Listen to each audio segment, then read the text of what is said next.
Assalamualaikum warahmatullahi wabarakatuh. Perkenalkan, saya Sanya Pradini dari Fakultas Ekonomi dan Bisnis Islam, Prodi Manajemen Keuangan Syariah. Nah, di sini saya akan menjelaskan sedikit tentang pengertian pajak. Apa itu pajak?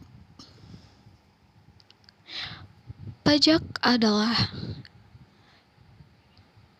iuran wajib pajak kepada negara yang terutang oleh pribadi atau badan yang bersifat memaksa untuk memakmurkan rakyatnya, seperti dalam Undang-Undang Perpajakan.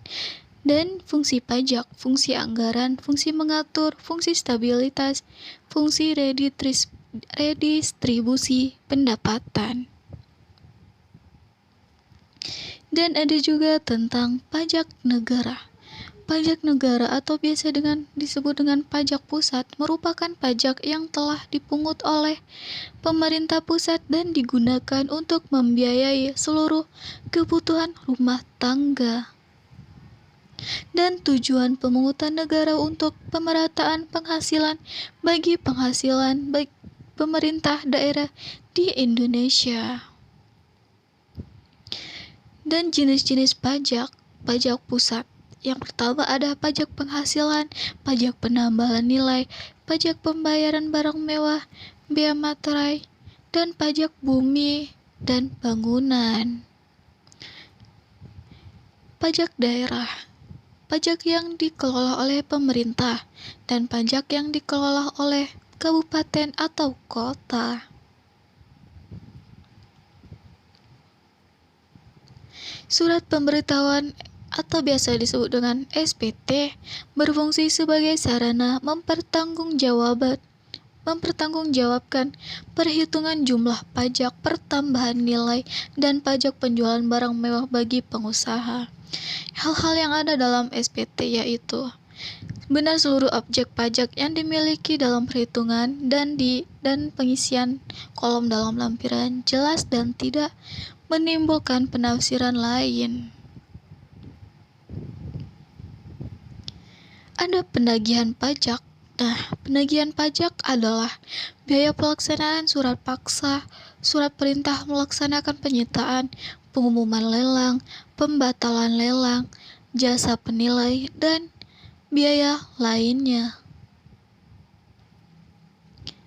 Dan penanggungan pajak adalah orang pribadi atau badan yang bertanggung jawab atas pembayaran pajak dalam ketentuan undang-undang tentang perpajakan. Dan ada juga tentang lelang.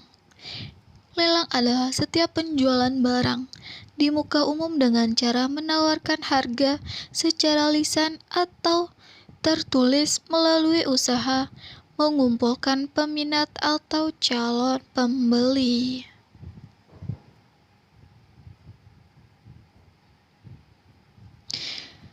Dan ada pajak penghasilan atau PPh pasal 25. PPh pasal 25 adalah pajak yang dibebankan pada penghasilan perorangan, perusahaan, atau badan hukum lainnya. Dan pajak penghasilan pasal 21 merupakan jenis pajak yang dikenakan terhadap penghasilan berupa gaji, upah, honorarium, tunjangan, dan pembayaran yang lain diterima oleh pegawai. Dan ada pajak penghasilan pasal 22 adalah bentuk pemotongan atau pemungutan pajak yang dilakukan satu pihak terhadap wajib pajak dan berkaitan dengan kegiatan perdagangan barang. Dan pembayaran PPh pasal 22 merupakan cicilan PPh pada tahun berjalan. Maksudnya pada akhir tahun yang dicicil ini akan diperhitungkan menjadi kredit pajak PPh badan atau PPh orang pribadi. Sekian dari presentasi saya atau penjelasan saya. Saya akhiri. Wabillahi taufiq wal hidayah. Assalamualaikum warahmatullahi wabarakatuh.